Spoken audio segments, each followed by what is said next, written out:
मत करो ऐसे काम, मत करो ऐसे काम जिसमें साक्षात आपकी भी पर्याय और जिसके निमित्त से कर रहे हो उसकी भी पर्याय माँ बर्बाद हो जाए। आपको थोड़ा सा भी भय नहीं लगता? क्यों माताओं, बोलो ना, आपको थोड़ा सा भी पाप करते समय डर नहीं, भय नहीं लगता? जिस वस्तु का सेवन हम स्वयं नहीं कर सकते वो दूसरों को खिला सकते हैं? बोलो ना, बोलो ना, नहीं खिला सकते ना। पर फिर भी घर में आलू प्याज, अदरक की चाय, गाजर मूली, ये तो आता ही नहीं होगा। कितनी कितनी विचित्र दशा है। मात्र और मात्र चंद चंद मिनट भोजन, कितने घंटे भोजन करते आप लोग? क्यों, कितने घंटे भोजन करते आप लोग? 24 घंटे में कितने घंटे भोजन करने में लगते हैं? 5, 10? कितने घंटे? मिनट नहीं पूछ रहा हूँ। सुबह आधा, शाम को आधा, सुबह आधा, शाम को आधा। पूरे बीच बीच में भी अगर वह हम अशोक भाई समझे चरने की आदत है, भगने की आदत है, फिर भी नाश्ता कर लिया।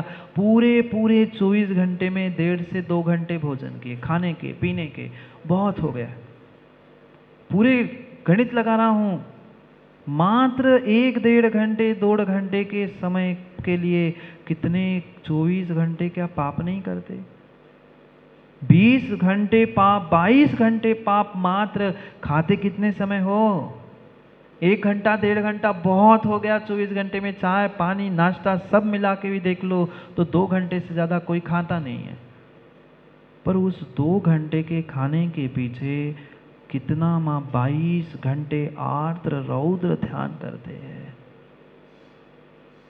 सुबह का भोजन बनाते बनाते ही दिमाग में शाम की सब्जी, बोलो ना, कढ़ाई में तो शाम को बनेगी पर दिमाग में तो खिचड़ी पक गई। शाम का भी पाप का आश्रय हमने सुबह से ही शुरू कर दिया। कई माताओं के तो रात में सपने में ही आ जाते, कल ये बना दिया था। विचार करो, हम पुण्य की प्राप्ति करने के लिए और भगवान बनने के लिए जैन कुल में आए हैं। जैन धर्म को हमने प्राप्त किया है। पिछली पर्याय का कुछ सातिशय पुण्य हमारे साथ था कि हमें देव शास्त्र गुरु का सानिध्य मिला है। और कैसे हम अभागे हैं कि सानिध्य मिलने के बाद भी हम अपने आप को संभाल नहीं पा रहे। क्या परिणाम, क्या परिणाम है। कितना सौभाग्य है पप्पू भाई आप सबका, कितना कितना बड़ा सौभाग्य है। वह 10 दिन तो फिर भी अरिहंत भगवान आपके साथ है। आप तो उनके साथ कई बार जा चुके, क्यों? आप तो अन्य मंदिरों में जाके कई बार जा चुके। पर कितना बड़ा सौभाग्य है इस अरिहंत विहार कॉलोनी के उन भव्य जीवों का कि भगवान तो थे ही, वह पुण्य का प्रताप आप गुरु को भी पकड़ के ले आए। वह तीनों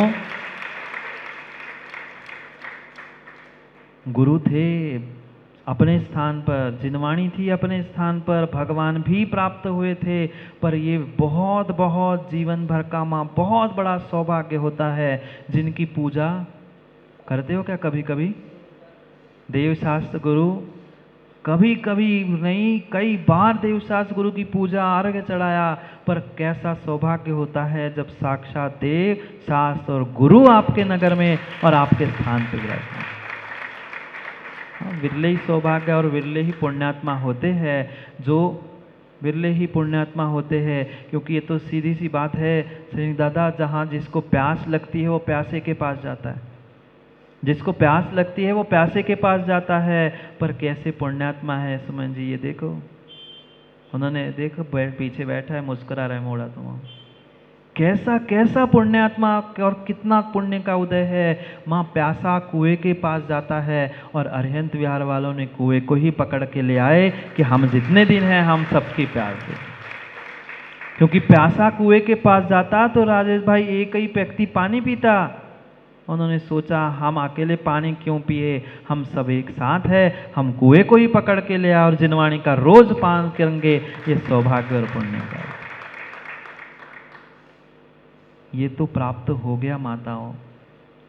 पिछले पुण्य के उदय से सब निमित्त मिल गए, पर उन निमित्तों का और देवशास्त्र गुरु के सानिध्य का अगर हमने महेंद्र भाई लाभ नहीं लिया तो हमारे जैसा दुर्भाग्यशाली कोई नहीं, हमारे जैसा दुर्भाग्यशाली कोई नहीं है। क्योंकि ये बात पक्की मान लेना, माँ सातिशय पुण्य के उदय के अभाव में गुरु का सानिध्य नहीं मिलता।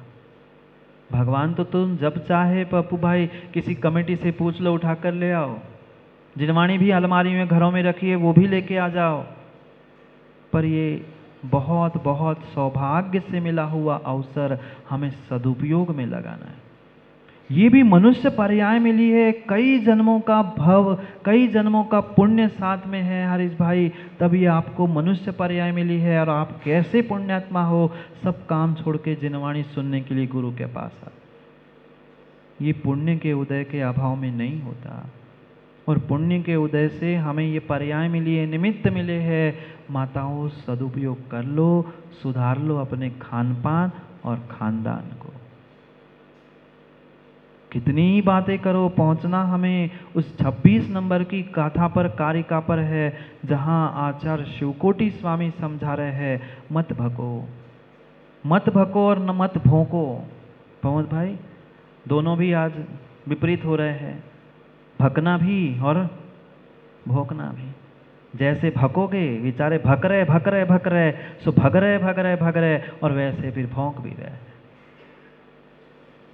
परिणति हमें अपने हाथ से संभालनी है। जितना विचार, जितना विकार आज प्रत्येक व्यक्ति, मुकेश भाई आप नहीं करते क्या अपने खानदान के बारे में? मेरा बेटा, मेरे घर वाले, ये सब कुछ व्यवस्थित रहे। जितना हम अपने खानदान के बारे में सोचते हैं उतना खान पान के बारे में सोचो। इसलिए सोचो कि अगर आपने अभक्ष सेवन किया है किसी भी प्रकार से, वह चाहे अदरक हो, मूली हो, गाजर हो, गोभी हो, आदि आदि कोई भी क्यों ना हो, उसके निमित्त से जो जो जीवों को हमने दुख दिया है, दुख आएगा किसको? उनको तो दुख मिल ही गया, उसको तो हम खा ही गए, गटक ही गए। फिर उनको जो जो दुख दिया था वह वापस मेरे जीवन में आएगा। इसलिए बचो। इस 26 नंबर की कारिका में समझा रहे हैं कि ये अभक्ष पदार्थ कौन से। बहुत सारों को तो अभक्ष की परिभाषा ही नहीं पता, बहुत सारों को तो अभक्ष की तो परिभाषा ही नहीं पता। मात्र आलू, प्याज, गड़ंत इतने अभक्ष नहीं है। आगम में कई प्रकार के अभक्षों की व्याख्या की है। जो आपके स्वास्थ्य के लिए अनुकूल नहीं है वह भी श्रावक के लिए अभक्ष कहा है, साधु के लिए भी कहा है। अभक्ष का मतलब मात्र उतना ही नहीं कि जितना आलू, प्याज, लहसुन, गड़ंत आदि आदि हमने समझा है, बहुत बड़ी व्याख्या है अभक्ष की। जो हमारे लिए, शरीर के लिए, प्रकृति के लिए, मौसम को देखते हुए खाने योग्य पदार्थ नहीं है और आपने खाया तो वह अनुप्य सेव नाम का अभक्ष है। अनुप्य सेव, जो सेवन करने योग्य नहीं है, ऐसा अनुप्य सेव नाम का हमने अभक्ष खा लिया। पढ़ते हैं पहले श्लोक को और फिर एक एक शब्दों पर चर्चा करते हैं कि कैसे हम अपने खान पान को सुधारें और खानदान को सुधारें। 26 नंबर के श्लोक को जिनके सामने ग्रंथ है वह पढ़ने का प्रयास करो, कल सबको उपलब्ध हो जाएंगे। चर्म पात्रम गतम तोयम घृतम तैलम च वर्जयेत् नवनीतं प्रसूनादि शाकं नाद्यात् कदाचन। एक साथ पढ़ो।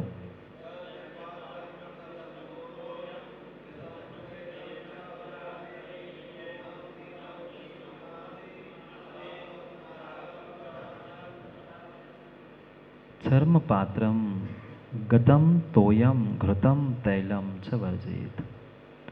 एक एक शब्द समझने की आवश्यकता है। चर्म पात्रम, जो चर्म के, चमड़े के पात्र में रखा गया तेल, घी, पानी, दूध आदि कोई भी सामग्री क्यों ना हो वह अभक्ष है, वर्जयेत्। आप तो नहीं खाते होंगे, पर वह जो चर्म के इसमें रखा हुआ भोजन में स्वाद लाने वाला, समझ रहे क्या? कि और स्पष्ट कर दूं, जो भोजन को बहुत स्वादिष्ट बनाता है, चर्म के रखे रखे उस सामग्री में ही उसका स्वाद आता है, जिसे हींग कहते हैं। आएंगे अभी ठंडी के दिन, देखेंगे सब क्या क्या करते हैं।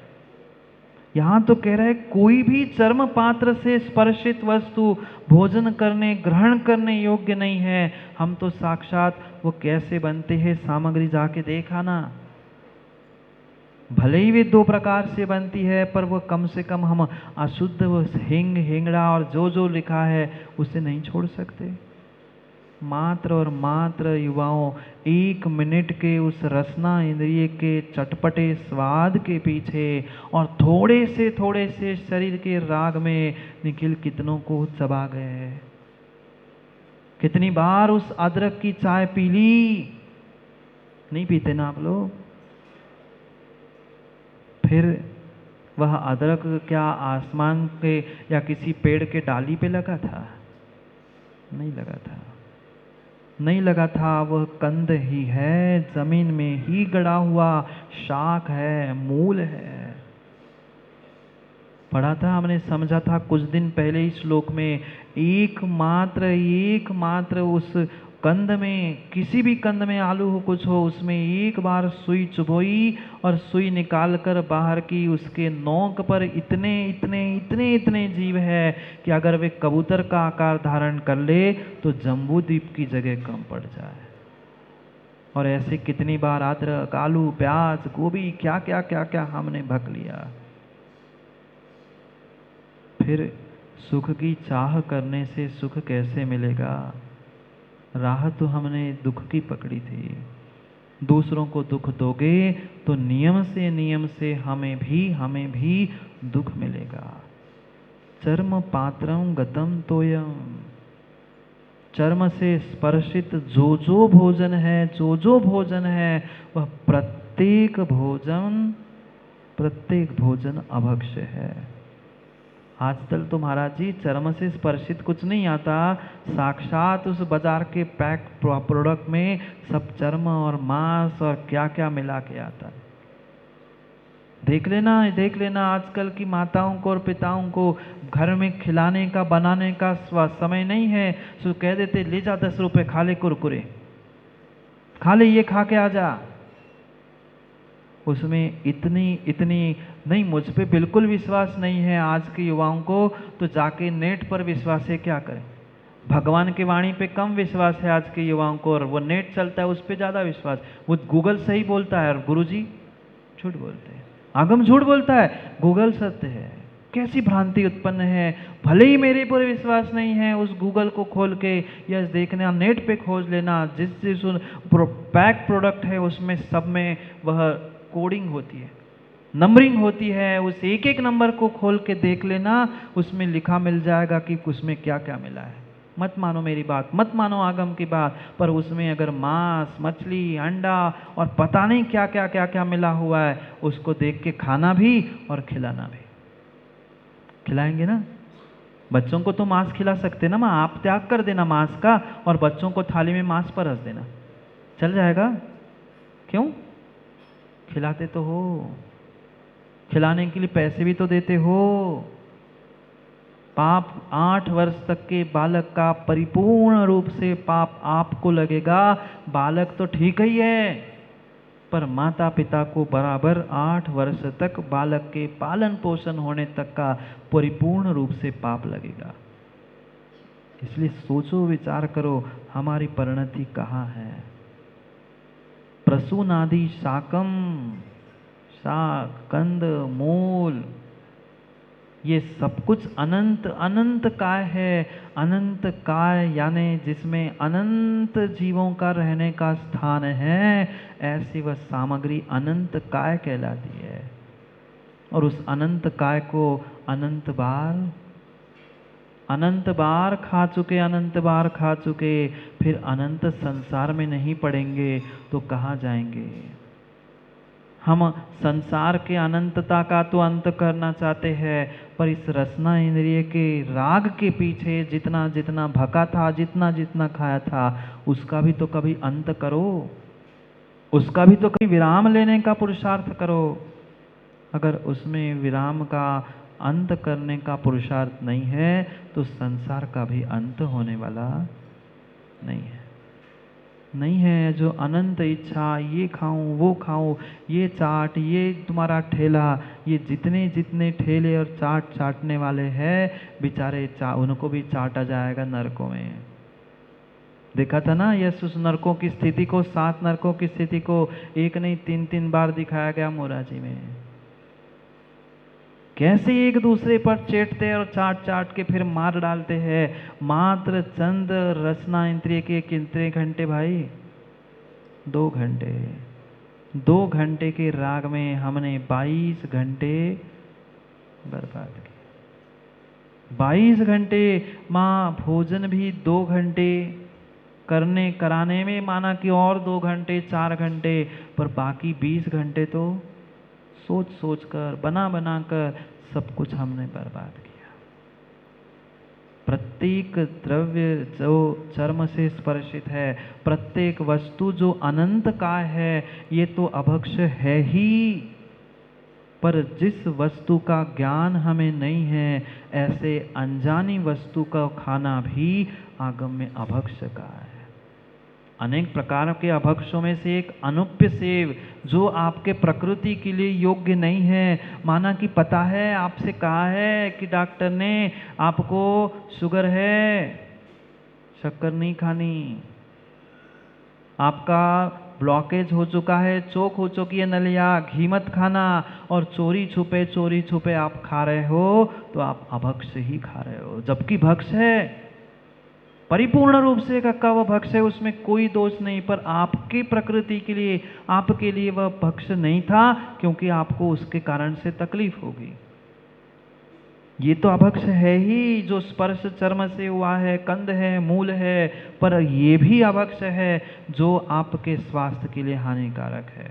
इतना ही नहीं माँ, जो आपको पता नहीं है ऐसी सामग्री खाना भी अभक्ष है। पता ही नहीं आजकल क्या क्या बन के आता है, और आजकल कहाँ कहाँ से विदेश से कौन से फल आते हैं पता ही नहीं चलता। नया दिखा ले आया खा गए। हाँ, 4 मित्र थे निखिल, 4 मित्र थे, घूमने के लिए निकले और भटकते भटकते घूमते और मस्ती करने निकले थे। घूमते घूमते एक दिन जंगल पहुंच गए।